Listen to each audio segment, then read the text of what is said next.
On a park bench sits John Tyler, alone. Little does he know that he will soon meet a man that will remind him of something he has tried very hard to forget. Something that has taken him to the bottom of many a bottle of caffeine-free Diet Coke. Charles Monson, a local single, introduces himself with a simple, "Mind if I sit?" His attention is immediately drawn to a curious tattoo on John's arm of the angel Moroni. This is the seal of the Elite Single Service, 143rd YSA Division of East Provo. Charles offers his thanks to John for his service, knowing how hard the college ward scene can be. His youthful curiosity gets the better of him, and he asks if Mr. Tyler has seen any action, if he has been KIA, or kissed in an activity. John struggles to retain composure as he recalls his own KIA experiences as well as those of fallen comrades. Knowing that he has perhaps crossed a line, Charles apologizes for dredging up long-buried emotions.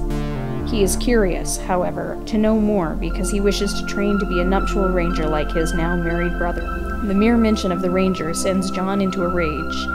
If it were not for the nuptial rangers, he never would have gotten his bad case of PTSWD. PTSWD, or Post-Traumatic Singles Ward Disorder, is something the Singles Service investigates and treats seriously, knowing full well that the college singles scene is hell. With the high rates of documented PTSWD cases, it is obvious that there are certain things for which one cannot fully prepare. John's trauma came as a result of a routine Ultimate Frisbee mission gone wrong. He was on detail with the Activities Committee Spec Ops with a gamer's mate and 2 activity sergeants. They encountered some heavy pheromonal fire from some insurgent freshman females. Radioing in for diversionary backup from Relief Society HQ yielded no relief.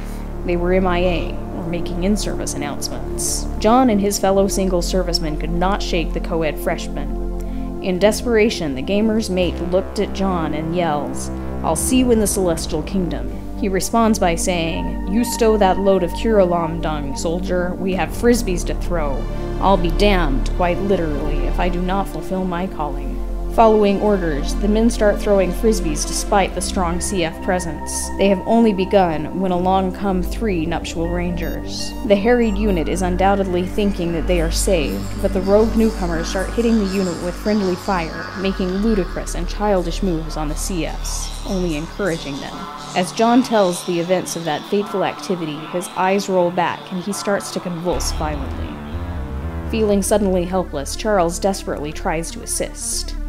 As he is paralyzed in confusion, Sarah B. Lee, a friend and casual love interest, sees what is going on and comes running up to offer her help. She furiously demands to know what Charles had done to upset her undeclared boyfriend. Charles is at a loss. All he did was to mention the singles ward days. At this, Sarah's anger is intensified. That is precisely what one must avoid with sufferers of PTSWD. In John's case, all memories of his service south of the Utah County parallel are particularly touchy. Sarah does the only thing one can to help the PTSWD attack, reassure John that he is not in the 143rd anymore. She calmly reminds him that he is now in the Highland Branch. "Remember," she says, "you're actually normal. Come on, John, you aren't in Provo anymore. Come back to us, John. Come back." Sarah's calm reassurance works, and John slowly starts to snap out of his fit and focuses on her. These episodes are strong enough that it takes John a while to realize that he is no longer in the dime a dozen overpopulated singles wards. Knowing he is a person and not a number is enough to make him feel safe. The words that John speaks to Charles are poignant and will forever change his newly made friend's life. "Promise me this, my friend. Never forget all those who emotionally died to give you your singles ward freedom. You don't have any idea what you have here. Cherish it. Remember it always." Charles is overcome with emotion as he can only say, "No, sir. Never."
I don't know what I've been told. I don't know what I've been told. Odor eaters getting old. Odor eaters getting old. Wearing sweaty shoes all day. Wearing sweaty shoes all day. I don't like Argyle anyway. I don't like Argyle anyway. Sound off. 1, 2, Sound off. 3, 4. 1, 2, 3, 4, something.